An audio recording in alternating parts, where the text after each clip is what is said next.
You know, Emma, I'm leaving you. Uh-huh. And take my soup with you. I shot back on autopilot, and only then realized what he'd actually said. He was standing in the middle of our kitchen, leaning on an open suitcase like it was a podium. Chin up, eyes shining. A man who'd finally made a very serious decision. Seriously, Cole repeated, adjusting the strap on his duffel to look more important. I'm leaving, and I'm sick of your soups. The American Dream, Duluth, Minnesota, Wednesday night. A former minor league hockey star announces to his wife that she bores him and adds a separate verdict on her chicken noodle. I nodded. Got it. He was clearly ready for anything. Tears, screaming, a plate against the wall, but not for me just nodding and not collapsing dramatically on the floor. Emma, are you okay? He asked carefully. Perfect. I'm just waiting for you to finish your little performance so I can close the curtain, I thought. Out loud I said, Yeah, go on. Sounds like you've got a whole speech lined up. To explain how we ended up in this kitchen with that suitcase, we have to rewind. Back to Duluth. Back to snow, ice, ice, and people who for some reason think frozen water is the right surface for every sport and about half of all bad decisions. I was born in a town where the lake is bigger than most people's ambitions, and winter lasts until somebody finally loses it. Duluth, Minnesota. Ice, wind, tourists in the summer, and car wrecks in the winter. My mom is Diane Walker, and for the town she's a hero. Not the bakes cookies and hugs everyone kind. My mom is a rescue diver. The person they call when somebody walks out onto the ice with a what could possibly go wrong attitude and finds out. The phone at home could ring any hour.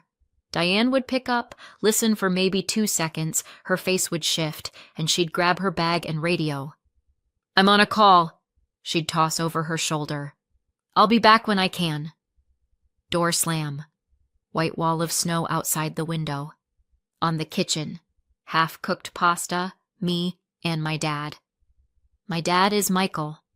Nobody ever put him on local TV. He didn't get thank you letters from the mayor, and no one asked him for interviews. He just came home from the plant, put a pot on the stove, sat across from me, and pulled me out of math homework and middle school drama. I remember one night. I'm 10. Algebra workbook is turning into hieroglyphics. Mom is already in her jacket at the door.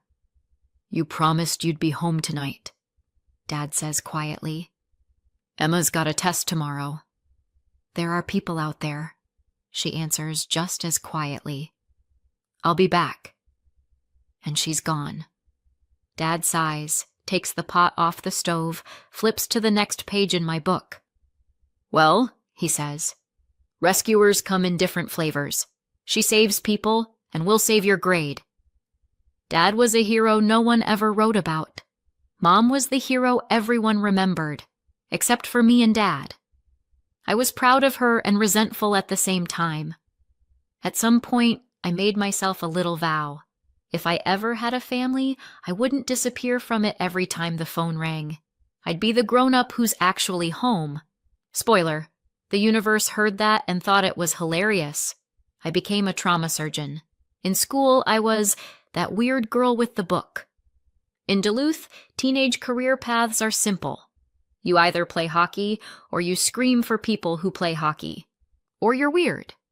I went with weird. While everybody else argued about the Wild and who had the best shot, I was dragging around Moby Dick. Big, heavy novel about a stubborn captain and his whale. My best friend, Jenna, looked at that book like it was a brick. She said one day, normal people only read that if the English teacher threatens to tank their GPA. Normal people is a flexible term, I answered. Yeah, and somehow it never includes you, she sighed, stuffing a bag of chips into my locker. Here, in case you drown in your little letters, at least you'll go down snacking.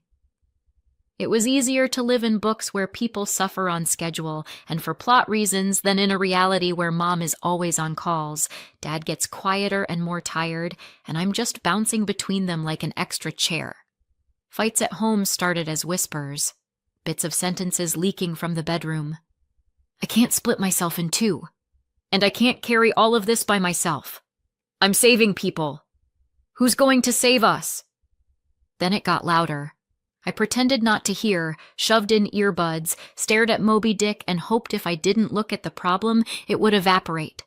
Spoiler, it didn't. One day Dad came to pick me up from school early. He was standing by the entrance, same face he wore when the plant announced layoffs. "Grab your stuff," he said. "We need to move." We meant him and me. Mom stayed in the little house with the nice view of the lake and the work phone. We moved to a small apartment in another neighborhood with frayed carpet and a view of the parking lot. Officially, it was just for a while, and this way it's easier with her schedule.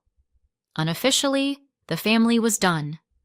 I decided then that if I ever got married, I wouldn't let someone just quietly shut the door behind them. If they left, they'd at least have to say it out loud, and they'd have to hear what I thought about it.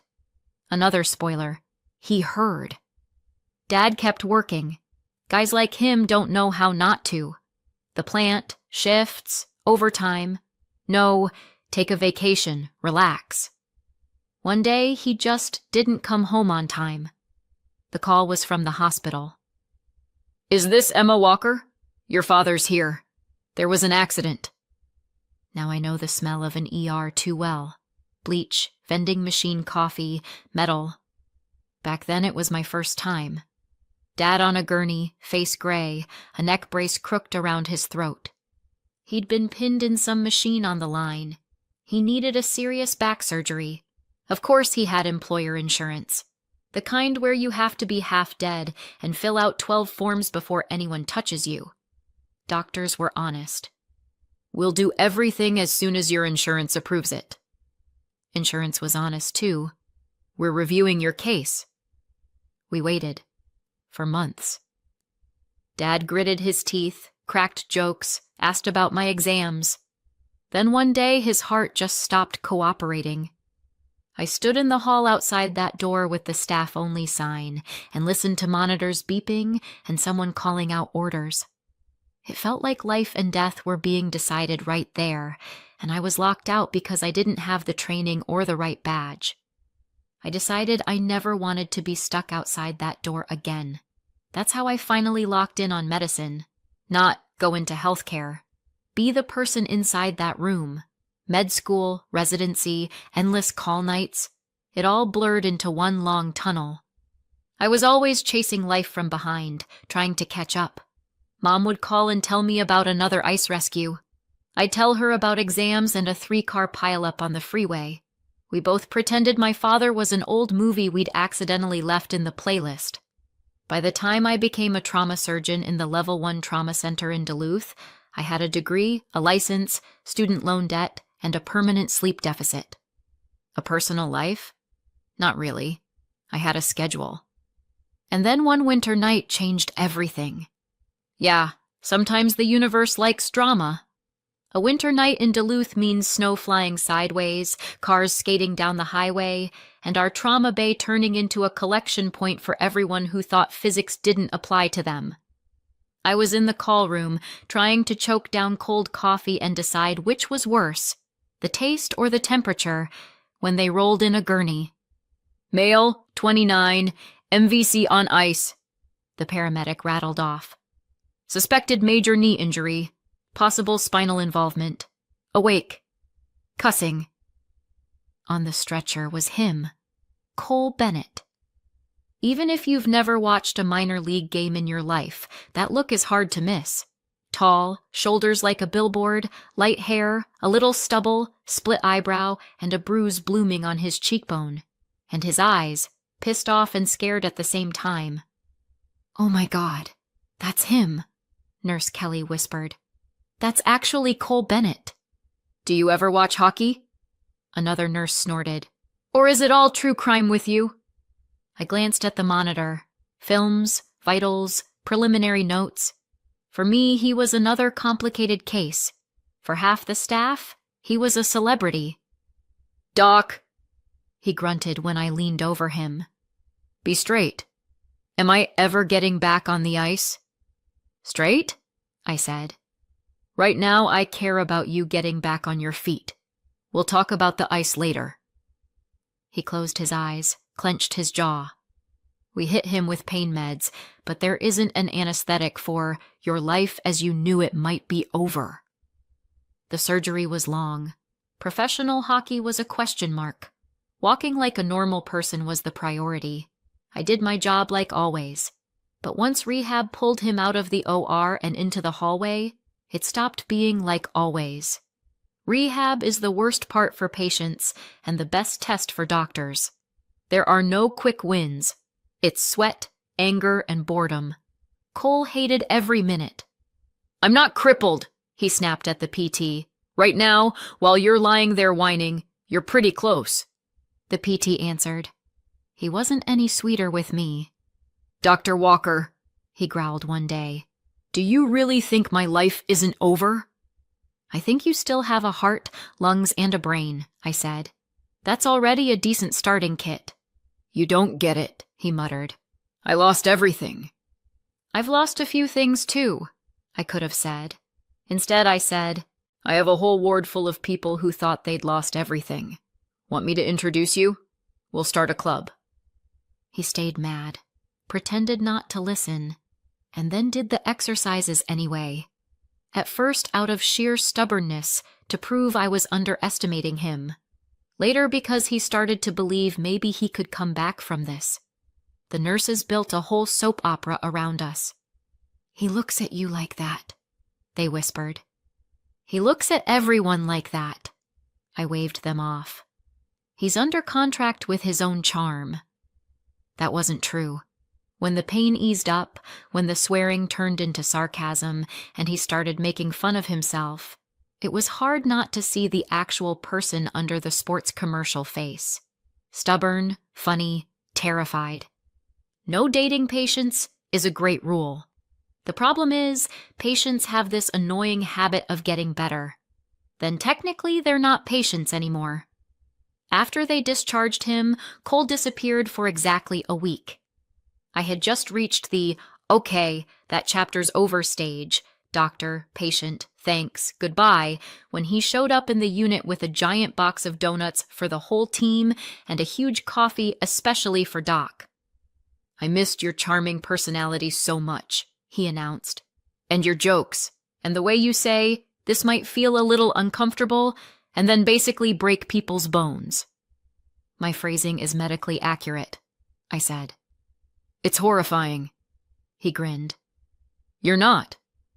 He kept coming back, sometimes officially for a follow-up, sometimes just nearby, thought I'd stop in after practice at the kids' hockey school where he'd gotten a job as an assistant coach. Sometimes he'd wait in the parking lot to drive me home. You shouldn't drive after a night shift, he said. I read a study. You read something besides sports headlines? I raised an eyebrow. No, but I trust the headlines. When Jenna found out a former hockey player was regularly chauffeuring me around, she rolled her eyes. She said, listen to yourself. He's just a grateful patient. He's looking at you like he's trying to decide what ring to buy. He's going through a rough time, I protested. He needs support. He needs you, she shot back. You're a doctor and you can't diagnose this? Really? I pretended not to get it, but I did find myself listening for his truck outside the hospital more than I used to, somewhere between thanks doc and you'll marry me, right? It all just happened. First it was coffee after my shift, then let's get dinner, you're starving anyway. Then he crashed on my couch because driving 2 hours in a blizzard is a bad idea. Then he brought over extra clothes so I don't have to keep going back and forth. Eventually, his old place was just gone, and his toothbrush lived in my bathroom full time. He told me about his past, the games, the roar of the crowd, the autograph signings on the backs of strangers' jerseys, his dad, career military, preaching the gospel of men don't cry, his mom hauling him from rink to rink, telling everyone her boy was going to be a star. In high school, he laughed, I never read a single book except Catcher in the Rye, and only because my English teacher was cute and threatened to flunk me. I faked the essays, charmed my way through, and everyone said I was going places. Well, I went, straight to Titanium Hardware. I liked being around him. I was older on the inside, like he said. He was younger about everything. Somehow, it worked. A year after the accident, standing in the hospital parking lot with snow coming down, he pulled out a small box. "Emma Walker," he said, looking at me like I was his one remaining plan. "I know you've already got a degree, a license, a mountain of med school loans, and way too many night shifts. But will you still marry me?" I said yes. Not because I was desperate to get married, but because for the first time in a long time, I wasn't afraid to go home. We did the City Hall thing. Papers, signatures. Jenna in a too short, too sparkly dress, crying. Mom at the back of the room, tired but proud. No dad. Married life turned out to be normal. And normal, in my world, is luxury. We rented a small 2-bedroom near the hospital. I lived between shifts and coffee. He lived between the kids' hockey school, the gym, and trying to invent a new dream for himself. We got a dog, a spaniel named Rusty. That was his idea. "I want someone who's always happy to see me when I come home," he said. "Hi, that's me." I raised my hand. "You count patients in your sleep," he said. "I need a creature whose entire world is my footsteps." Turns out there was room for both. I cooked a lot of soup. It was fast and cheap, sometimes pasta. Sometimes we ordered pizza and passed out before the second slice. Sometimes we went skating on the lake. Sometimes we just lay on the couch, Netflix on, pretending our schedules weren't killing us. There was a lot of exhaustion, almost no Instagram-worthy moments. And honestly, it was the best period of my life. Until something shifted. At first it was tiny. He started staying late, after practice. Then came nights out with the guys from the gym. Then his phone turned into a separate organism. Always face down, new passcode, notifications he swiped away too quickly. "Got a new secret client?" I tried to joke one night. "Got a new secret headache," he muttered. "People keep rescheduling sessions. I'm just texting with clients all day." "Uh-huh," I said. "Then why does this secret headache keep getting deleted from your messages?" We fought. Loud, stupid fight. Doors, voice, all of it. I went to work with a knot in my stomach and no official diagnosis. I could look at a CT and say, fracture, needs surgery. In my marriage, I just kept telling myself, maybe I'm overreacting, while suturing up strangers. Eventually, I gave up and told Jenna. We were in my kitchen. I was stirring soup. She was eating it and listening. "I don't like this," she said finally. "I mean, I like your soup. I don't like your husband." "It's just texting," I argued. She sighed. "If a patient came to you and said, 'I've got this weird pain, but maybe it's nothing,' and you saw all the symptoms, you'd order tests, right? You wouldn't pat him on the shoulder and say, 'Let's not upset the vibes.' You don't want to test because you're scared of the results." She was right. I didn't want to. Checking means admitting the problem is real. The universe decided to speed that process up. Cole and I had plans to go out to dinner. Just the two of us. Rare event, like a sunny day in February. I swapped shifts, actually did my hair, put on the one decent dress I owned. An hour before we were supposed to leave, he texted, "Sorry, Em. Coach called a meeting about schedules. Really important. Rain check?" Coach? Cute. I looked at my reflection in the mirror, then at my phone. Then I called Jenna. "Dinner's still on?" I said. "We're just changing the lineup." "Oh," she said. "This is already my favorite plan. I'll be there in an hour." We went to that same restaurant anyway. They sat us in the back. 5 minutes later, I saw him. Cole was by the window. Same shirt he'd put on for me. Across from him was her. Brunette. glamorous, confident, in a dress that knew exactly what it was doing. She laughed. He leaned in, his hand on her knee. They looked like a promo still for a show called He Chose Fire. "I really want to be wrong," Jenna whispered, "but I'm pretty sure that's not Coach." "Unless he's coaching very specific skills," I said. I could have stood up, marched over, made a scene.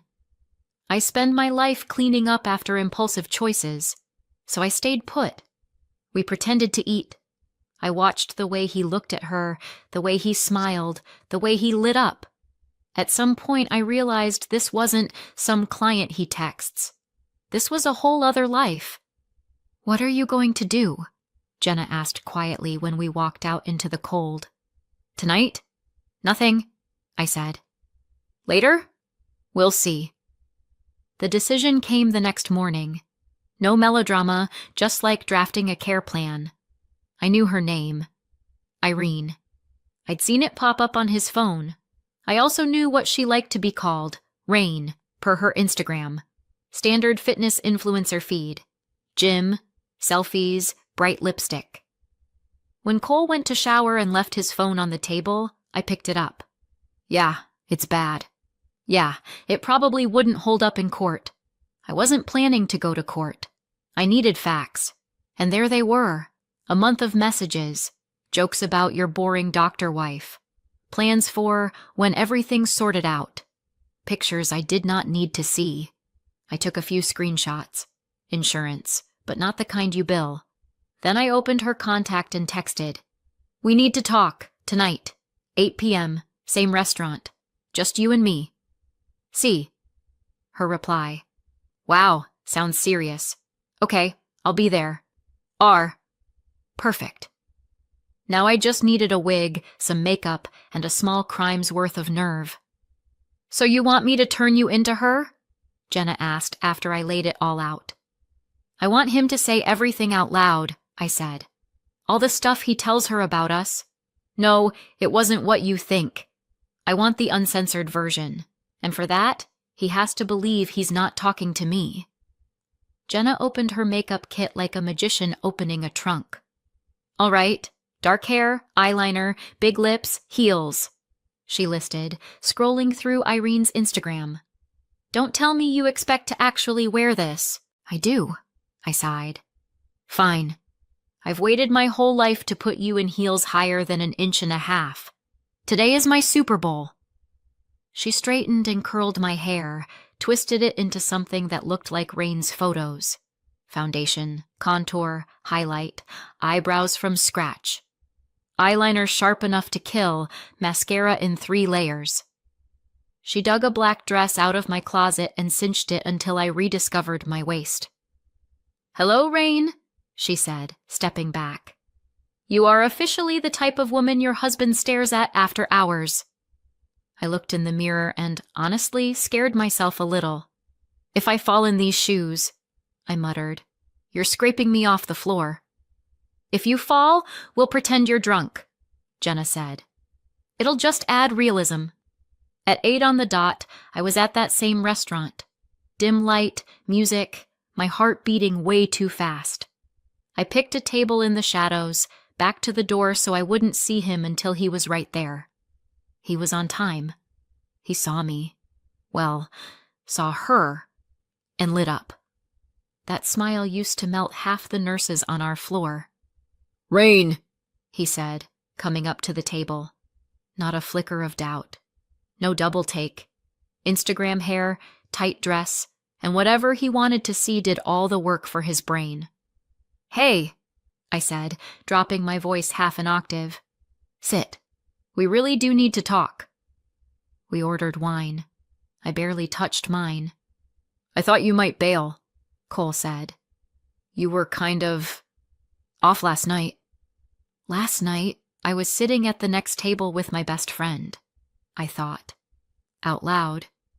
"I'm not interested in being your side entertainment," I said. "I don't want to be the fun one while you go home to your doctor wife." He leaned in. "Emma, he stumbled, then kept going. She's a good person. She really is. She takes care of me, she cooks, she's always at work saving people, but with her, everything's just too predictable. We're like retirees. I come home, there's soup, there's Netflix, we fall asleep. I'm not ready to die in that routine.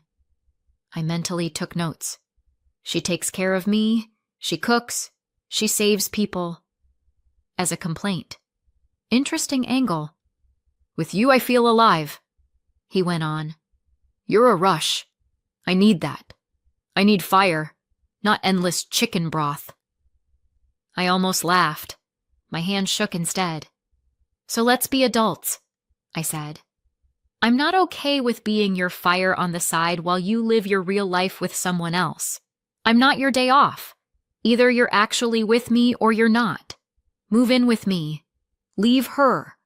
Or we end this right here. He leaned back. You could see the wheels turning. Not for long, though. I've been thinking about that for a while, he said. Honestly, I can't keep doing this. I'll talk to her. Tonight. Tell her the truth. You're right. This isn't fair to either of you. If I'd had a cliché bingo card, I'd have yelled bingo on the spot. Okay, I nodded. Then we'll talk when you've done it. He paid, kissed me on the cheek, I came dangerously close to ripping his head off, and left. I sat there a few more minutes to get my heart rate under control, then went home. At home, I washed off the fake face, peeled off the heels, pulled on my stretched-out sweatpants and t-shirt. Back to being Emma. The real one. I sat in the kitchen, poured myself some tea, put my phone on the table, and waited. Sometime after 9, the door slammed. Cole walked in with the look of someone heading into a doctor's office for test results. This is going to hurt, but it's the right thing. Emma, we need to talk, he said. Déjà vu. Sure, I nodded. He sat across from me, palms flat on the table, gave me that serious look, like he wanted me to appreciate how tortured he was. I've been thinking, he started. And I can't live like this anymore. You're amazing. Really. You take care of me. You handle everything. But I'm still young. I want life. Passion. With you, everything's too quiet. And the soups, I prompted. He brightened, relieved I wasn't arguing. Yeah, the soups, the night shifts, the way we live like old people. I met someone, and it's not just an affair. With her, I feel different. I'm leaving. He stopped, waiting for the explosion. I looked at him, at the suitcase by the door, at my mug. You packed? I asked calmly. Started, he said, thrown by my lack of drama. I don't want to drag it out. You're strong. You'll be fine. I pull people out of car wrecks, I thought. I'll manage without you. Okay, I said. Then finish packing. He looked like he'd been expecting at least one classic, "How could you?" or one tear. Nothing. He hesitated, then went to the bedroom. I heard the closet doors, hangers squeaking, the zipper on his suitcase. Rusty sat by the bedroom door, watching his person fold his life into a bag. A few minutes later, Cole came out, suitcase in hand. Emma, he began, I'm really grateful for everything you've done for me. You saved my life. Without you, I know, I said. You've mentioned it. No need to repeat yourself. He nodded, like we'd signed a mutual breakup agreement, and headed for the door. Well, I'm going, he added. Good luck, I said. Try not to slip. The door shut behind him. I finished my tea, rinsed the mug, leaned back against the cabinet and started laughing. Hard. To the point of tears. It was grief and relief in one messy mix. What happened when he went to Irene, I didn't see firsthand. Duluth is small, though. Stories get around. The script isn't hard to reconstruct. He shows up at her place with a suitcase, a head full of drama, and a speech about real feelings. She opens the door, sees the whole setup, and says, "What is this?" "It's me," he says proudly. "I left Emma. Now we can be together." Pause. Long one. "You're out of your mind," she says, according to people who heard about it. "I never asked you to leave your wife. I definitely never asked you to show up with luggage. Get out." "But yesterday, at the restaurant," he tries. "I worked till 10 last night," she answers. "I wasn't in any restaurant. Whatever's going on in your head is your issue." Door closes. He's left with his suitcase and his fire. Then comes a friend's couch, a couple nights in his truck, a lot of thinking, and finally, the brilliant idea. I should go home. She'll understand. Humans are unbelievably optimistic when it comes to other people's patience. A few days later, on a quiet morning, the doorbell rang. I opened it, and there he was, Cole. Crumpled shirt, red eyes, huge bouquet of roses. I've seen that combination before on guys wandering into the ER after bar fights. I swear it wasn't my fault, but I'm still hurt. "Hey," he said. "Hey," I answered. Rusty's tail started going like a helicopter. I caught him by the collar. "Can I come in?" Cole asked. "You can stand there," I said. "It's more convenient." He held out the flowers. I took them and set them down on the little cabinet. "I was an idiot," he started. "I don't know what got into me. This whole thing with Irene. It was a mistake. I said horrible things to you. I get it now. You're the only real thing I ever had. You were always there when I was at my worst. I want to fix it." "You want to come back?" I asked. "Yeah," he said quickly. "Yes, I'll go to therapy. I'll be home more. I'll help more, drink less with the guys, listen more to you.